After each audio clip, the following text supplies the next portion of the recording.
Come on guys, നമുക്കൊന്നൊരു cute diary ഉണ്ടാക്കാം. അപ്പം എൻ്റെ ഒരു ഷോർട്ട് വീഡിയോയിൽ വന്ന കമൻറ്റാണ് കേട്ടോ, ക്യൂട്ട് ഡയറി ഉണ്ടാക്കുമെന്ന് ചോദിച്ചിട്ട്.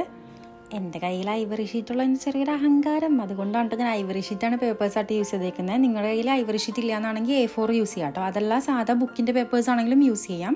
എന്നിട്ട് കറക്റ്റ് ഡിസ്റ്റൻസിലൊന്ന് ഹോൾട്ട് കൊടുക്കുക. എന്നിട്ട് ബാക്കിയുള്ള പേപ്പേഴ്സിലും സെയിം പോലെ തന്നെ പഞ്ച് ചെയ്യാനായിട്ട് ഹോൾട്ട് വെച്ചിരുന്ന പേപ്പർ മേളിൽ വെച്ചിട്ട് അതിൻ്റെ മീതെ കൂടി ഒന്ന് ഹോൾ ചെയ്ത് കൊടുത്താൽ മതി കേട്ടോ.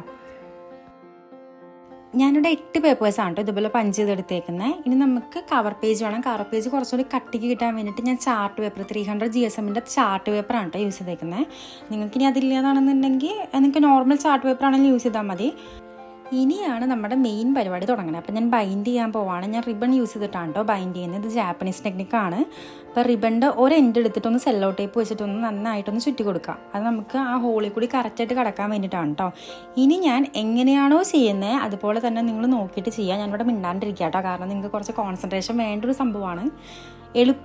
സംഭവം എളുപ്പമാണ് ശരിക്കും, പക്ഷേ കാണുമ്പോൾ കുറച്ച് ടഫായിട്ട് തോന്നും. അപ്പോൾ നിങ്ങളുടെ മെറ്റീരിയൽസ് എല്ലാം എടുക്കുക, എന്നിട്ട് എൻ്റെ വീഡിയോ വയ്ക്കുക, എന്നിട്ട് ഓരോ സ്റ്റെപ്പും കറക്റ്റായിട്ട് ഫോളോ ചെയ്തിട്ട് ചെയ്യാം.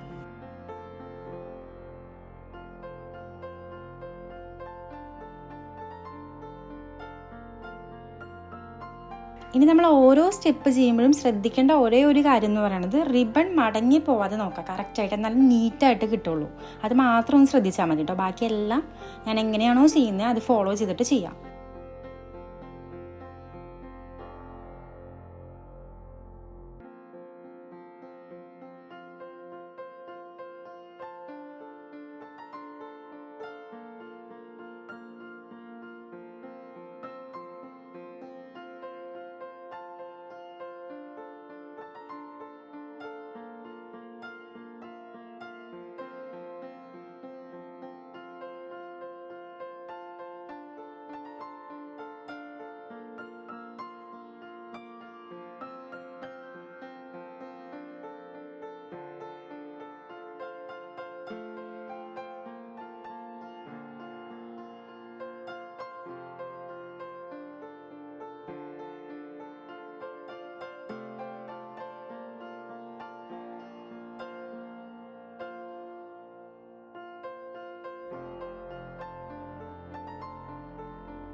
അതുപോലെ തന്നെ ഓരോ പ്രാവശ്യം റിബൺ വെച്ചിട്ട് സ്റ്റിച്ച് ചെയ്യുമ്പോഴൊന്ന് ടൈറ്റ് ചെയ്തിട്ട് ചെയ്യണം കേട്ടോ, കാരണം അല്ലെങ്കിൽ ലാസ്റ്റ് ഔട്ട്പുട്ട് വരുമ്പോൾ നിങ്ങളുടെ പേപ്പേഴ്സ് എല്ലാം ലൂസ് ആയിട്ടിരിക്കും.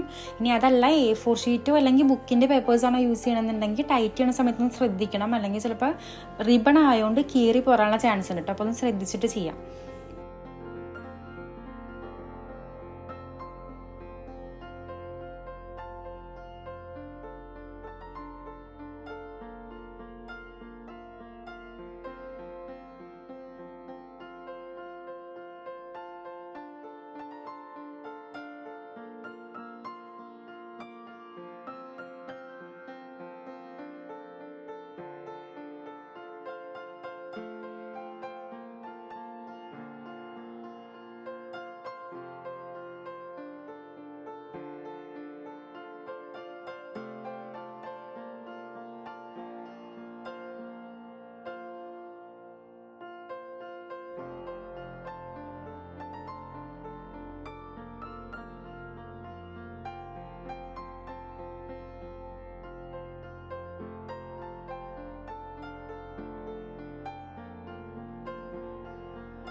ഇതാണ് നമ്മുടെ ഫൈനൽ ലുക്ക് വരുന്ന ഡയറിയുടെ. എങ്ങനെയുണ്ട്? നല്ല ഭംഗിയില്ല കാണാൻ.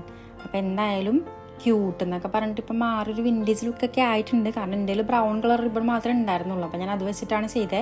നിങ്ങളുടെ കയ്യിൽ നല്ല ക്യൂട്ടായിട്ടുള്ള നല്ല കളർഫുൾ ആയിട്ടുള്ള റിബൺസ് ഒക്കെ ഉണ്ടെങ്കിൽ അത് വെച്ച് ചെയ്താൽ കുറച്ചൊരു ക്യൂട്ട് ലുക്ക് വരും കേട്ടോ. ഇനി അതുപോലെ തന്നെ ആ ചാർട്ട് പേപ്പറും കുറച്ച് കളർഫുൾ ആയിട്ടുള്ള ചാർട്ട് പേപ്പറോ അങ്ങനെ എന്തെങ്കിലുമൊക്കെ യൂസ് ചെയ്യുവാണെങ്കിൽ അതും കുറച്ചൊരു ബെറ്റർ ആയിരിക്കും. കാര്യം നമ്മൾ എന്തുണ്ടാക്കിയാലും അപ്പം തന്നെ ടെസ്റ്റ് ചെയ്ത് നോക്കണ പരിപാടി ഉണ്ടാവും മിക്കവർക്കും. അപ്പം ഞാനതിനകത്തൊന്ന് ചുമ്മാ എഴുതി നോക്കുവാണ്. ഇതെല്ലാവരും ഒന്ന് ട്രൈ ചെയ്ത് നോക്കണം കേട്ടോ. കാരണം എൻ്റെ വീഡിയോ വെച്ചിട്ടൊന്ന് ചെയ്ത് നോക്കിയാൽ മതി. അല്ല നിങ്ങൾ ജസ്റ്റ് ഒന്ന് കണ്ടിട്ട് ട്രൈ ചെയ്യാൻ നിൽക്കുവാണെങ്കിൽ കുറച്ച് ബുദ്ധിമുട്ടായിട്ട് തോന്നും. പക്ഷെ ഇത് ഭയങ്കര സിമ്പിളാണ് കേട്ടോ. പെട്ടെന്ന് കഴിയും. ഒരു 10 മിനിറ്റത്തെ കാര്യമുള്ളൂ. അതായത് ബുക്കിൻ്റെ സംഭവങ്ങളൊക്കെ സെറ്റ് ചെയ്ത് മെറ്റീരിയൽസൊക്കെ സെറ്റാണെങ്കിൽ 10 മിനിറ്റത്തെ കാര്യം ബൈൻഡിങ്ങിനുള്ളൂ. അവസാനം ഞാൻ കുറച്ച് അലങ്കാരപ്പണിയും കൂടി ചെയ്തിട്ടുണ്ട്. ഇനി ഇത് അലങ്കാരപ്പണിയാണോ അലങ്കോലപ്പണിയാണോ എന്നുള്ളത് നിങ്ങൾ കമൻറ്റ് ചെയ്യുക. പിന്നെ ചാനൽ ഇഷ്ടപ്പെട്ടാൽ സബ്സ്ക്രൈബ് ചെയ്യുക, സപ്പോർട്ട് ചെയ്യുക. പിന്നെ കുറച്ച് ലൈക്കും കമൻറ്റും ഷെയറൊക്കെ അങ്ങോട്ട് ചെയ്യുന്നേ.